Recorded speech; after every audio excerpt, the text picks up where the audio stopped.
அன்பார்ந்த மாணவ செல்வங்கள் அனைவருக்கும் வணக்கம். என் பெயர் முத்துராமலிங்கம். சென்னை மாநகராட்சி விருகம்பாக்கம் மேல்நிலைப் பள்ளியைச் சார்ந்தவர். இன்றைய வகுப்பில் 12th standard business maths first unit application of matrices and determinants, அணிகள் மற்றும் அணிக்கோவைகளின் பயன்பாடுகளை பார்க்கவிருக்கிறோம். எக்ஸசைஸ் 1.2ல் கிரேமரின் விதி பயன்படுத்தி லீனியர் ஈக்குவேஷன்ஸை எப்படி சால்வ் பண்ணுறது அப்படின்றத இந்த கிளாஸில் பார்க்கவிருக்கிறோம். முதல்ல கிரேமரின் விதி அப்படின்னா என்ன, அதனோட ஜென்ரல் ஃபார்மேட் என்னன்றதை பார்த்துட்டு அப்புறம் சம்ஸ் போடுவோம். இப்போ consider the two equations a1x plus b1y equal to d1, a2x plus b2y equal to d2. இது இந்த ஈக்குவேஷனுக்கு பேர் நான் ஹோமோஜீனியஸ் ஈக்குவேஷன். ஏன்னா ஈக்குவல் டு 0 இல்லை, ஈக்குவல் டு நான் 0 இருக்குது, அதனால் இது நான் ஹோமோஜீனியஸ் ஈக்குவேஷன். இப்போ இந்த ஈக்குவேஷனுக்கு கிரேமரின் விதியை பயன்படுத்தி எவ்வாறு தீர்வு காண்பது அப்படின்னா, முதல்ல இந்த ஈக்குவேஷனை அணி சமன்பாடு த மேட்ரிக்ஸ் ஈக்குவேஷனாக எழுதுகிறோம். மேட்ரிக்ஸ் ஈக்குவேஷன் எப்படி இருக்குன்னா AX is equal to B. The matrix equation is AX is equal to B. A என்பது கோஎஃபிஷியன்ட் ஆஃப் மேட்ரிக்ஸ், X என்பது வேரியபிள் மேட்ரிக்ஸ், Bனா கான்ஸ்டன்ட் மேட்ரிக்ஸ். இப்போ டெல்டானா கோஎஃபிஷியன்ட் ஆஃப் மேட்ரிக்ஸோட டெட்டர்மினன்ட் வேல்யூக்கு பேர் தான் டெல்டா. இந்த டெல்டா நாட் ஈக்குவல் டு 0 இருந்தால் மட்டும்தான் நம்மளால் கிரேமரின் விதியை பயன்படுத்த முடியும். கோஎஃபிஷியன்ட் ஆஃப் மேட்ரிக்ஸ் பாருங்கள், ஃபஸ்ட் ஈக்குவேஷனில் எக்ஸ்ஒயோட கோஎஃபிஷியன்ட் a1 b1, செகண்ட் ஈக்குவேஷனில் a2 b2. How to evaluate அப்படின்னா, product of the first leading diagonal a1 b2 minus a2 b1 not equal to 0ன்னு வரணும். நெக்ஸ்ட்டு டெல்டா எக்ஸ் என்ன பண்ணணும்னா, டெல்டாவில் இருக்கிற இந்த கோஎஃபிஷியன்ட் ஆஃப் எக்ஸை ரீப்ளேஸ் பண்ணிவிட்டு இந்த கான்ஸ்டன்ட் மேட்ரிக்ஸை இன்சர்ட் பண்ணணும். நல்லா பாருங்கள், coefficient of matrix coefficient of x, இந்த கோஎஃபிஷியன்ட் ஆஃப் எக்ஸ் ரீப்ளேஸ் பண்ணிவிட்டு இங்கே இருக்க கான்ஸ்டன்ட் d1 d2வை இன்சர்ட் பண்ணியிருக்கு. எப்படி எவாலுவேட் பண்ணணும்னா, first leading diagonal d1 b2 minus d2 b1. Delta y என்பது என்னென்னா, இந்த டெல்டான்ற டெட்டர்மினண்ட்டில் கோஎஃபிஷியன்ட் ஆஃப் ஒய்யை ரீப்ளேஸ் பண்ணிவிட்டு கான்ஸ்டன்ட் மேட்ரிக்ஸை இன்சர்ட் பண்ணுறேன். பாருங்கள், a1 a2 அப்படியே இருக்கும், b1 b2க்கு பதிலாக d1 d2. எப்படி எவாலுவேட் பண்ண உனக்கு தெரியும், a1 d2 ஃபஸ்ட்டு டயகனலை மல்டிபிள் பண்ணோம் minus a2 d1. therefore by using Cramer's rule, எக்ஸோட வேல்யூ என்ன சார்னா டெல்டா எக்ஸ் பை டெல்டா, ஒய்னா டெல்டா ஒய் பை டெல்டா. இந்த கிரேமரின் விதிக்குன்னு ஒரு சிறப்பு இருக்குது. என்னென்னா, ஏதாவது இப்போ நம்ம ரெண்டு வேரியபிள் கண்டுபிடிக்கணும் எக்ஸ் ஒய்னு. இப்போ எக்ஸோட மதிப்பு கண்டுபிடிக்கணும்னா ஒய்யோட மதிப்பு தெரிஞ்சிருக்க வேண்டிய அவசியம் கிடையாது. இதுதான் கிரேமரின் விதியோட சிறப்பு. எக்ஸ் கண்டுபிடிக்கணும்னா ஒய் தெரிஞ்சிருக்க வேண்டிய அவசியம் கிடையாது என்பது கிரேமரின் விதியோட தனிச்சிறப்பு. சிமிலர்லி இதே மாதிரி consider the system of 3 linear equation with 3 unknowns. இந்த ஈக்குவேஷனில் பார்த்தீங்கன்னா 3 அன்னோன்ஸ் எக்ஸ் ஒய் இசட் அப்படின்னு 3 அன்னோன்ஸ் இருக்குது. இங்கேயும் டெல்டா எப்படி சார் அசியூம் பண்ணணும்னா, கோஎஃபிஷியன்ட் ஆஃப் மேட்ரிக்ஸ் அப்படியே அசியூம் பண்ணுறோம். பாருங்கள், எக்ஸ் ஒய் இசட்டோட coefficient a1 b1 c1, a2 b2 c2, a3 b3 c3. சரி, டெல்டா எவாலுவேட் பண்ண தெரியும் நம்மளுக்கு, 11th படிச்சிருக்கோம். Either row wise or column wise evaluate பண்ணலாம். டெல்டாவோட வேல்யூ நாட் ஈக்குவல் டு 0. இந்த டெல்டா நாட் ஈக்குவல் டு 0 அப்படி வந்தால் தான் கிரேமர்ஸ் ரூல் அப்ளிகபிள், கிரேமரின் விதியை பயன்படுத்த முடியும். Okay, delta not equal to 0ன்னு ஆகிடுச்சு. அப்போ என்ன சார் பண்ணணும் அப்படின்னா, டெல்டா எக்ஸ் க்ரியேட் பண்ணும். டெல்டா எக்ஸ் என்பது எப்படி சார் க்ரியேட் பண்ணணும்னா, டெல்டாவில் இருக்கிற ஃபஸ்ட்டு காலம் என்னது, கோஎஃபிஷியன்ட் ஆஃப் எக்ஸ். இந்த கோஎஃபிஷியன்ட் ஆஃப் எக்ஸை ரீப்ளேஸ் பண்ணிவிட்டு கான்ஸ்டன்ட் மேட்ரிக்ஸை இன்சர்ட் பண்ணுறோம். கான்ஸ்டன்ட் மேட்ரிக்ஸ் என்ன வச்சுருக்கோம், d1 d2 d3. இந்த பாருங்கள், கோஎஃபிஷியன்ட் ஆஃப் எக்ஸை ரீப்ளேஸ் பண்ணிவிட்டு D1 D2 D3 இன்சர்ட் பண்ணிட்டேன். as it is அப்படியே கோஎஃபிஷியன்ட் ஆஃப் ஒய்யும் கோஎஃபிஷியன்ட் ஆஃப் இசட்டும் as it is அப்படியே இருக்கும். எவாலுவேட் பண்ண either row wise or column wise நம்மளுக்கு பண்ண தெரியும். டெல்டா ஒய் அப்படின்னா டெல்டான்ற டெட்டர்மினன்ட்டில் இருக்கிற கோஎஃபிஷியன்ட் ஆஃப் ஒய்யை ரீப்ளேஸ் பண்ணுறோம். கோஎஃபிஷியன்ட் ஆஃப் ஒய் என்ன சார் இருக்குன்னா மிடில் இருக்குது, B1 B2 B3. Coefficient of ஒய்யை ரீப்ளேஸ் பண்ணிவிட்டு கான்ஸ்டன்ட் மேட்ரிசஸை உள்ளே கொண்டு வரேன். கான்ஸ்டன்ட் மேட்ரிசஸ் இங்கே பாருங்கள் D1 D2 D3. ஃபஸ்ட்டு காலமும் தேர்ட் காலமும் as it is அப்படியே. டெல்டா இசட் அப்படின்னா என்ன சார்னா டெல்டாவில் இருக்கிற கோஎஃபிஷியன்ட் ஆஃப் இசட் தேர்ட் காலத்தை ரிமூவ் பண்ணிவிட்டு கான்ஸ்டன்ட் இன்ட்ரடியூஸ் பண்ணியிருப்பேன் D1 D2 D3. ஃபஸ்ட்டு 2 காலம் as it is அப்படியே. அப்போ எக்ஸோட value delta x by delta, ஒய்யோட value delta y by delta, இசட்டோட value delta z by delta. எத்தனை ஈக்குவேஷன்ஸ் கொடுத்துருந்தாலும் கிரேமரின் ரூல் படி ஒரு யூனிக் சொல்யூஷன் மட்டும்தான் இருக்க முடியும். ஓகே, இதுதான் கிரேமரின் விதி, கிரேமரோட ஜென்ரல் ஃபார்ம் இது. இப்போ இதை பயன்படுத்தி நம்ம சம்ஸ் பார்க்கலாம். Solve the equations. எக்ஸசைஸ் 1.2ல first one 2x + 3y = 7, 3x + 5y = 9. Solve the system of these two linear equation by using Cramer's rule கொடுத்துருக்காங்க. First in the non-homogeneous equation இதை மேட்ரிக்ஸ் ஈக்குவேஷனை மாத்திர AX = B. இது என்ன sir அப்படின்னா coefficient of matrix கொடுக்கப்பட்ட XYயோட கெழுக்கள் 2 3 3 5. இது வேரியபிள் மேட்ரிக்ஸ், என்னென்ன வேரியபிள் இருக்குது XY. இது கான்ஸ்டன்ட் மேட்ரிக்ஸ் 7 9. டெல்டா அப்படின்னா இந்த கோஎஃபிஷியன்ட் ஆஃப் மேட்ரிக்ஸோட டெட்டர்மினன்ட் வேல்யூக்கு பேர் தான் டெல்டா. இது எப்படி எவாலுவேட் பண்ணணும்? ஃபஸ்ட்டு லீடிங் டயகனலை மல்டிபிள் பண்ணும். 2 5s are 10 minus 9. 10 minus 9 1, not equal to 0. Therefore Cramer's rule applicable. டெல்டாவோட வேல்யூ நாட் ஈக்குவல் டு 0 இருந்தால் மட்டும்தான் கிரேமரின் விதியை பயன்படுத்த முடியும். Okay sir, not equal to 0 ஆகிடுச்சு. அடுத்து என்ன செய்யணும்னா டெல்டா எக்ஸ் க்ரியேட் பண்ணும். டெல்டா எக்ஸ் எப்படி க்ரியேட் பண்ணோன்னா டெல்டாவில் இருக்கிற கோஎஃபிஷியன்ட் ஆஃப் எக்ஸ் இந்த வேல்யூவை ரீப்ளேஸ் பண்ணிவிட்டு கான்ஸ்டன்ட் மேட்ரிக்ஸ் வச்சுக்கோங்கள 7 9 இன்சர்ட் பண்ணுறோம். நல்லா பாருங்கள், இந்த 2 3யை ரீப்ளேஸ் பண்ணிவிட்டு யாரை இன்ட்ரடியூஸ் பண்ணியிருக்கோம் 7 9. இப்போ how to எவாலுவேட்னா 7 5s are 35 minus 9 3s are 27. 35 minus 27 8. Delta y, delta y எப்படி சார் க்ரியேட் பண்ணுறதுன்னா டெல்டாவில் இருக்கிற கோஎஃபிஷியன்ட் ஆஃப் ஒய் செகண்ட் காலத்தை ரீப்ளேஸ் பண்ணிவிட்டு இங்கே இருக்க கான்ஸ்டண்ட்டை இன்சர்ட் பண்ணுறேன். இந்த 2/2 டெட்டர்மினன்ட் எப்படி சார் எவாலுவேட் பண்ணோன்னா ஃபஸ்ட் லீடிங் டயகனலை மல்டிபிள் பண்ணுறோம். 2 9s are 18 minus 3 7s are 21. இப்போ 18 minus 21 answer -3. Delta delta x delta y எல்லாமே நாட் ஈக்குவல் டு 0 இருக்குது. அதனால் கன்சிஸ்டன்ட் அண்டு யூனிக் ஒரே ஒரு சொல்யூஷன் மட்டும்தான் இருக்கும். therefore by using Cramer's rule எக்ஸோட வேல்யூனா delta x by delta. Delta எக்ஸ்க்கு என்ன க்ரியேட் பண்ணியிருக்கோம் 8. டெல்டாக்கு வேல்யூ என்ன வச்சுருக்கோம் 1. அப்போ 8 divided by 1. Any number divided by 1 the number itself 8. y equal to delta y by delta. delta y என்ன க்ரியேட் பண்ணியிருக்கோம் -3 by 1 நம்பர் itself -3.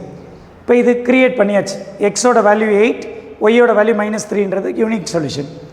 இப்போ இது க்ரியேட் பண்ணியிருக்கோம் கரெக்டாக அப்படின்னு நீ செக் பண்ண நினச்சேன்னா substitute either first or second equations. Substitute x is equal to 8 and y equal to -3 in equation 1ல கொடுத்தோம்னா 2 into 8 answer 16. 3 into -3 na -9. 16 minus 9 7 equal to 7. LHS equal to RHS.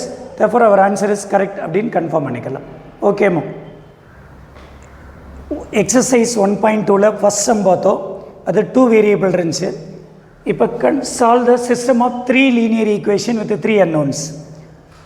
X y z அப்படின்னு 3 unknowns இருக்குது. இப்போ 3 unknowns கொடுத்தா ஒரு long type of questions 5 mark question. இந்த equation solve பண்ணுறது பாருங்கள், delta create பண்ணும். டெல்டானா coefficient of matrix. Coefficient of matrix அப்படின்னா ஃபஸ்ட் ஈக்குவேஷனில் எக்ஸ் ஒய் இசட்டோட கோஎஃபிஷியன்ட் 1 1 1. செகண்ட் ஈக்குவேஷனில் கோஎஃபிஷியன்ட் 2 3 -1. தேர்ட் ஈக்குவேஷனில் கோஎஃபிஷியன்ட் 6 -2 -3.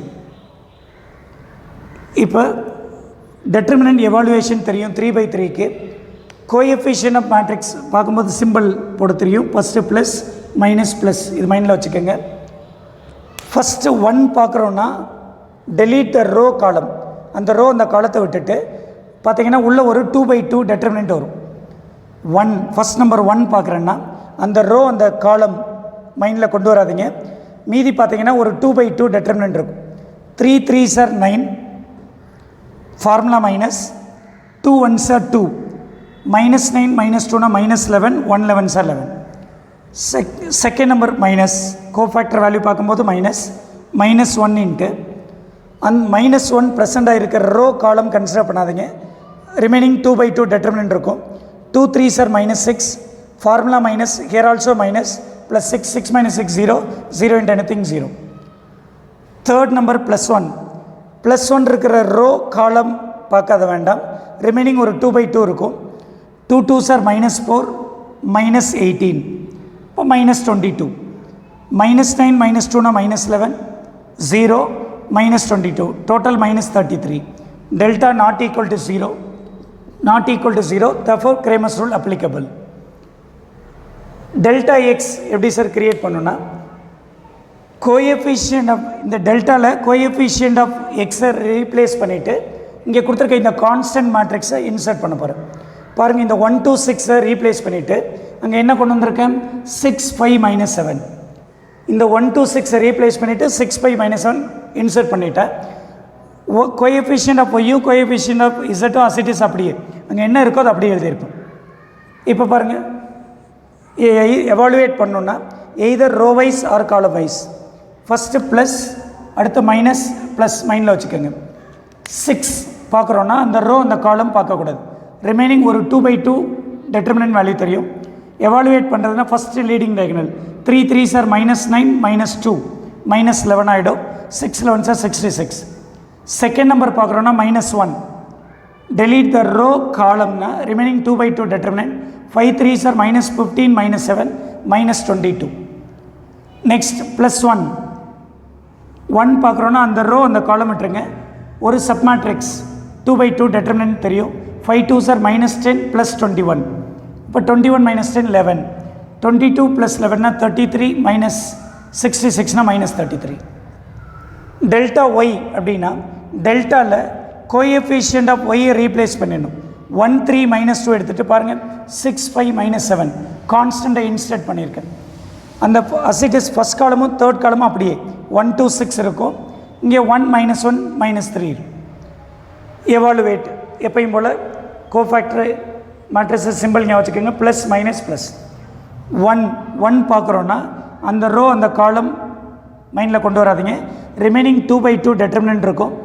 எவாலுவேட் பண்ணால் first leading diagonal 5 3s are -15, here -7 -22 ஆகிடும். நெக்ஸ்ட் செகண்ட் எலிமெண்ட் -6 இன்ட்டு அந்த ரோ அந்த காலம் பார்க்க வேண்டாம். ரிமைனிங் 2/2 டெட்டர்மினன்ட் 2 3s are -6, ஹியர் +6 0 ஆகிடும். நெக்ஸ்ட் தேர்ட் எலிமெண்ட் 1, அந்த ரோ அந்த காலம் விட்டுட்டிங்கன்னா ஒரு 2/2 டெட்டர்மினன்ட் தெரியும். 2 7s are -14 -30 -44. therefore -22 -44 -66. Delta Z அப்படின்னா டெல்டாவில் இருக்க தேர்ட் காலத்தை ரீப்ளேஸ் பண்ணிவிட்டு ஃபஸ்ட்டு காலம் அசிட்டிஸ் அப்படியே 1 2 6 1 3 -2, தேர்ட் காலம் மட்டும் கான்ஸ்டன்ட் 6 5 -7. எவாலுவேட் பண்ணுறோம். ரோ வைஸ் பண்ணும்போது கோஎஃபிஷியன்ட் ஆஃப் மேட்ரிக் கோஃபேக்டருக்கு ப்ளஸ் மைனஸ் ப்ளஸ் சிம்பிள் தெரியும். 1 பார்க்குறோன்னா அந்த ரோ அந்த காலம் விட்டுருங்க. 2/2 டெட்டர்மினன்ட் எவாலுவேட் பண்ணால் -21 + 10 -11. செகண்ட் -1 இன்ட்டு அந்த ரோ அந்த காலம் விட்டுருங்க. Remaining 2/2 டெட்டர்மினன்ட் 2 7s are -14 -30 -44 minus of minus plus. Third +6 into delete the row column remaining 2/2. 2 2s are -4 -18 -22. -22 into 6 -132. 44 -11 33 -132 -99. Therefore, by using Cramer's rule, x is equal to delta x by delta. Delta x oda value -33 divided by delta also -33. Cancel on answer 1. Y equal to delta y by delta y minus 66 divided by minus 33, answer plus 2. 33 ones are 33 twos are. Z equal to delta z by delta z minus 99 divided by minus 33, minus of minus cancel ஆயிடும், answer 333 sir.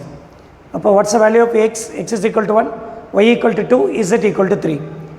our answer is correct இல்லையான்னு confirm பண்ணிக்கலாம்.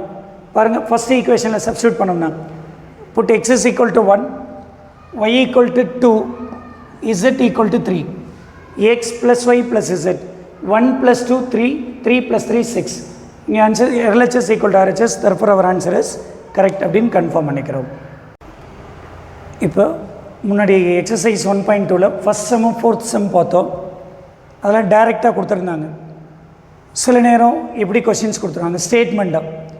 இப்போ பாருங்கள், 11 பென்சில்கள் மற்றும் 3 அழிப்பான்களின் விலை ரூபாய் 64. மேலும் 8 பென்சில்கள் மற்றும் 3 அழிப்பான்களின் விலை ரூபாய் 49. கிரேமரின் விதிப்படி ஒரு பென்சில் மற்றும் ஒரு அழிப்பானின் விலையை காண்க. இப்படி வேர்டிங்ஸில் கொஷின் கொடுத்துருந்தா நம்ம அந்த ஈக்குவேஷன் க்ரியேட் பண்ணும். ஈக்குவேஷன் க்ரியேட் பண்ணிட்டா ஈஸியாக உங்களால் சால்வ் பண்ண முடியும்.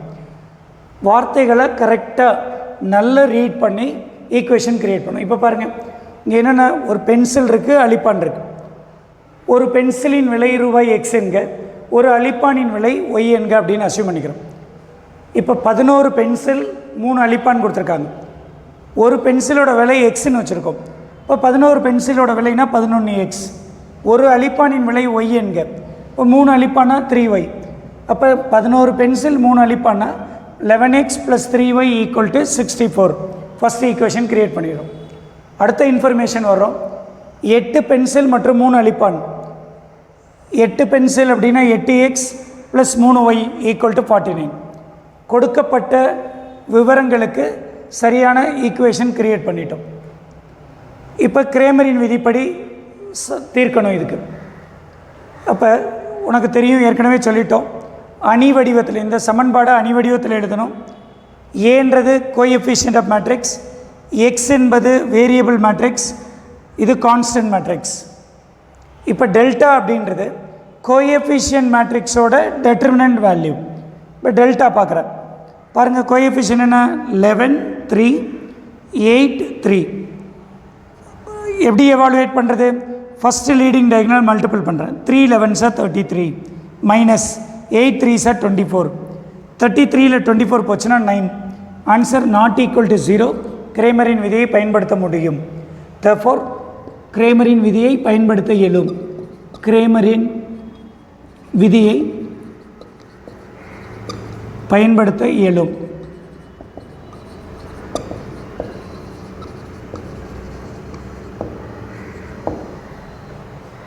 Delta x, delta not equal to 0ன்னு வந்துட்டாலே அடுத்த ஸ்டெப் என்ன சார் செய்யணும்னா டெல்டா எக்ஸ். டெல்டா எக்ஸ் எப்படி க்ரியேட் பண்ணணுன்னா, டெல்டாவில் இருக்கிற கோஎஃபிஷியன்ட் ஆஃப் எக்ஸை ரீப்ளேஸ் பண்ணிவிட்டு, இந்த காலத்தை ரீப்ளேஸ் பண்ணிவிட்டு, இந்த கான்ஸ்டன்ட் மேட்ரிக்ஸை இன்சர்ட் பண்ண போகிறேன். 11 8 எடுத்துருக்கேன் பார்த்தீங்களா, 11 8 ரீப்ளேஸ் பண்ணிவிட்டு 64 49 இன்ட்ரடியூஸ் பண்ணியிருக்கேன். இதை எப்படி சார் எவாலுவேட் பண்ணணுன்னா, ஃபஸ்ட்டு லீடிங் டயகனலை மல்டிபிள் பண்ணுறேன். 64 × 3னா 192 மைனஸ் 49 × 3னா 147. சப்ட்ராக்ட் பண்ணுறோம். 12ல் 7 போச்சுன்னா 5, 18ல் 14 போச்சுன்னா 4, 45. டெல்டா ஒய் அப்படின்னா எப்படி சார் கிரியேட் பண்ணணுன்னா, டெல்டாவில் இருக்கிற செகண்ட் காலத்தை ரீப்ளேஸ் பண்ணணும். ஒய்யோட கெழுக்களை எடுத்துகிட்டு அங்கே கான்ஸ்டன்ட் மேட்ரிக்ஸை இன்சர்ட் பண்ண போகிறேன். பாருங்கள், 11 8 அப்படியே இருக்கும். இந்த கோஎஃபிஷியன்ட் ஆஃப் ஒய்யை ரீப்ளேஸ் பண்ணிவிட்டு என்ன கொண்டு வந்திருக்கேன், 64 49. எப்படி எவாலுவேட் பண்ணுறதுன்னா, 49 11s are 539 minus 64 8s are 512. 9 - 12 7, 53ல் 51 போச்சுன்னா 27. therefore எல்லா வேல்யூ க்ரியேட் பண்ணிட்டோம். கிரேமரின் விதிப்படி x is equal to delta x by delta. Delta எக்ஸ்னால் 45 divided by 9. 9 1s are 9 5s are 45. y equal to delta y by delta. Delta ஒய்யோட value 27, டெல்டாவோட value 9. 9 1s are 9 3s are. Therefore x is equal to 5, y equal to 3 value evaluate பண்ணிட்டோம். இது கரெக்டாக அப்படின்னா confirm பண்ணிக்கலாம். எக்ஸுக்கு பதிலாக 5 கொடுத்தோம்னா 8 5s are 40, ஒய்க்கு 3 கொடுத்தா 3 3s are 9, 40 + 9 49 வந்துடும். Therefore ஒரு பென்சிலின் விலை ரூபாய் 5. எக்ஸ் என்பது பென்சிலின் விலைன்னு வச்சுருக்கோம். ஒரு பென்சிலின் விலை ரூபாய் 5, ஒரு அழிப்பானின் விலை ரூபாய் 3. இந்த பயிற்சியில் 3 சம்ஸ் போட்டிருக்கோம். இதே மாடலை நீங்கள் ட்ரை பண்ணலாம். அடுத்தடுத்த கிளாஸில் மீட் பண்ணலாம். ஏதாவது டவுட் இருந்தால் கூட கிளியர் பண்ணிவிடுவோம். தேங்க்யூ.